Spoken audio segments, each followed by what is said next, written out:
మండల కేంద్రానికి చెందిన సంగెం శ్రీనివాస్ మరియు కమ్మరి విరాట్ వీరిద్దరు కూడా సీనయ్య గుండెలోన అని ఒక పాటను చేయడం జరిగింది. ఈ పాట ఎడపల్లిలోనే కాదు రాష్ట్ర వ్యాప్తంగా సంచలనం సృష్టించి సుమారుగా 4 లక్షలకు పైచిలకు ప్రేక్షకులను ఆకట్టుకున్నది.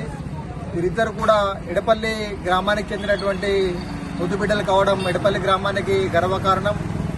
రానున్న రోజుల్లో వీరు మన ఎడపల్లి యొక్క ప్రాముఖ్యతను ప్రతిష్టతను ప్రపంచం నలుమూలల దేశం నలుమూలల వెళ్ళేటట్లు చక్కటి పాటలతో ఇంకా ప్రేక్షకులను ఆకట్టుకోవాలని మనస్ఫూర్తిగా కోరుకుంటూ వీరికి ఎప్పుడు శివాజీ ఫౌండేషన్ వీరికి ఎప్పుడు అండగా ఉంటుందని మనస్ఫూర్తిగా తెలియజేస్తూ భారత్ మాతాకి జై.